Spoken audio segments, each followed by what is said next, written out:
انگلی کٹ رہی ہے لیکن دیکھ رہی ہیں، تکلیف نہیں ہو رہی ہے۔ کبھی کبھی آپ بہت تیز ایکسیڈنٹ کر جائیں اور آپ کا سر کسی دیوار سے بہت تیز ٹکرا جائے تو اس وقت آپ کو تکلیف نہیں ہوگی، 15 منٹ کے بعد، 20 منٹ کے بعد، آدھے گھنٹے کے بعد آپ کو درد کی تکلیف ہوگی۔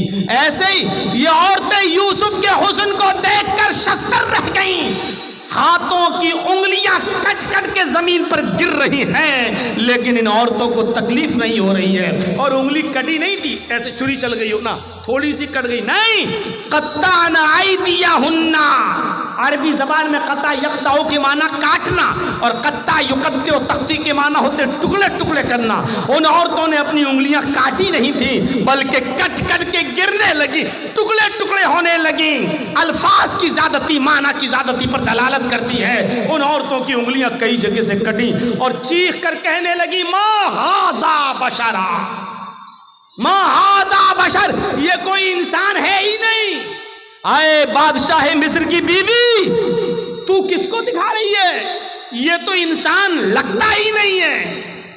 ان ھذا الا ملک کریم، یہ تو کوئی بزرگ فرشتہ نظر آتا ہے، یہ تو کوئی فرشتہ دکھائی دیتا ہے، فرشتہ دکھائی دیتا ہے۔ یعنی ابھی صرف بادشاہ مصر کی بیوی کا دل تھا، اب مصر کی ساری عورتوں کا دل آ گیا۔ اب ساری چاہنے لگی یوسف میرے ہو جائیں، یوسف ہماری طرف مائل ہو جائیں۔ اب بادشاہ کی بیوی نے کہا دیکھا تم تانے مارتی ہو نا، اب بتاؤ میرا کیا قصور ہے، بتاؤ میری کیا غلطی ہے؟ جو میں چاہتی ہوں یوسف سے وہی تو تم لوگ بھی چاہ رہی ہو، بتاؤ میرا کیا قصور ہے؟ اور وہی دھمکی دی بادشاہ کی بیوی نے۔ ذرا دھمکی سنیے۔ آئے عورتوں، آئے مصر کی، مصر والیوں، اگر اس لڑکے نے، اس جوان نے، اس یوسف نے اگر میرا ارادہ پورا نہیں کیا، میری بات نہیں مانی، اشارہ آپ سمجھ رہے ہوں گے، آئے مصر کی عورتوں، اگر یوسف نے میری بات نہ مانی، اگر میرا ارادہ پورا نہ کیا، میری بات نہ مانی اور میرے ساتھ وہ کام نہیں کیا جو میں چاہتی ہوں، اگر یہ میرے قریب نہ آیا تو اس کو سخت سے سخت سزا دلواؤں گی یا جیل کے اندر سڑوا دوں گی۔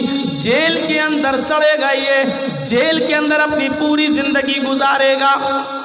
جب یوسف علیہ السلام کو یہ دھمکی ملی کہ یہ کہہ رہی ہے اگر اس نے میری بات نہ مانی تو سخت سے سخت سزا دلواؤں گی یا جیل میں سڑا دوں گی، تو آسمان پہ نظریں ڈالی یوسف علیہ السلام نے اور اپنے رب کو پکار کر کیا فرمایا؟ رب السجن احب الی مما یدعوننی الیہ، اے میرے رب، اے میرے پروردگار، مجھے جیل کی زندگی زیادہ محبوب ہے، مجھے جیل میں جانا زیادہ پسند ہے، مجھے جیل میں رہنا زیادہ گوارا ہے، میں جیل میں پوری زندگی گزار لوں گا، مجھے جیل میں جانا زیادہ محبوب ہے، پسند ہے، لیکن وہ کام کرنا میں تیار نہیں، وہ کام گوارا نہیں جس کام کے لیے یہ عورتیں مجھے بلا رہی ہیں۔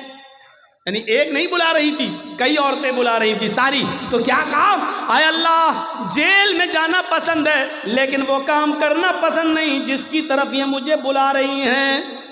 یدعوننی الیہ، جمع مؤنث غائب کا صیغہ، ایک عورت نہیں کئی عورتیں تھیں جو یہ کہہ رہی تھیں اے یوسف ہمارے پاس آ جاؤ، اور یوسف نے کہا اے اللہ مجھے جیل جانا پسند ہے لیکن وہ کام کرنا پسند نہیں ہے جس کام کے لیے یہ عورتیں مجھے بلا رہی ہیں، اب تیری مدد مجھے چاہیے۔ اور مدد کیا چاہیے؟ وَإِن لَا تَصْرِفْ عَنِّي كَيْدَهُنَّ، ان کی چالوں سے مجھے بچا لے، اگر تو نے مجھے ان کی چالوں سے نہ بچایا، اگر تو نے مجھے ان کی چالوں سے محفوظ نہ رکھا، اَسْبُ إِلَيْهِنَّ، تو میں بھی ان کی طرف مائل ہو جاؤں گا، میں ان کی چالوں میں پھنس جاؤں گا، میں ان کی چالوں میں گرفتار ہو جاؤں گا، وَأَكُن مِّنَ الْجَاهِلِينَ، اور جاہلوں نادانوں میں میرا شمار ہو جائے گا۔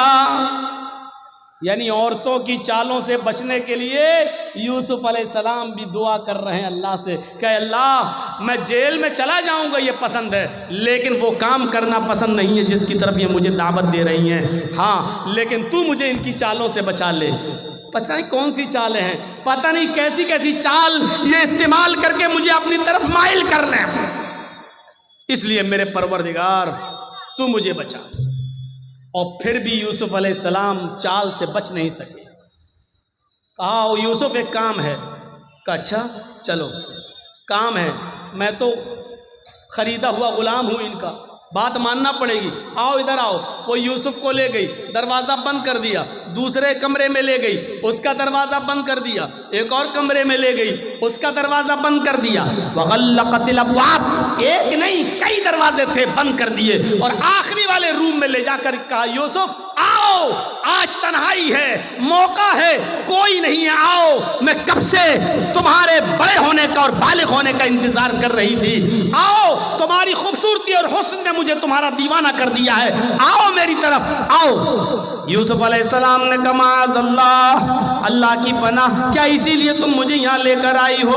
وہاں سے بھاگتے ہیں، عورت بھی پیچھے پیچھے بھاگتی ہے، پہلے دروازے سے بھاگنے میں کامیاب ہو گئے، دوسرے دروازے پہ پہنچے، عورت بھی پیچھے پیچھے بھاگ رہی ہے، دوسرے دروازے سے نکلنے میں کامیاب، تیسرے دروازے پر پہنچتے ہیں، دروازہ پکڑ کے کھول ہی رہے ہیں کہ پیچھے سے عورت آتی ہے اور ان کی قمیض پکڑ کے کھینچتی ہے، پیچھے سے قمیض پھٹ جاتی ہے، پیچھے سے کرتا پھٹ جاتا ہے، یوسف علیہ السلام کا پیچھے سے کرتا پھٹتا ہے، سامنے کا دروازہ کھلتا ہے، دروازہ کھلتا ہے تو کیا دیکھتے ہیں، اس عورت کا شوہر کھڑا ہے، بادشاہ سامنے کھڑا ہے۔ اس عورت نے فوراً الزام لگاتے ہوئے فرمایا اے میرے سرتاج، اے میرے شوہر، جو تمہاری بیوی پر غلط نظر ڈال کر اس کے ساتھ برے کام کے ارادے سے اندر داخل ہو جائے، بتاؤ اس کی سزا کیا ہونی چاہیے سوائے جیل کے؟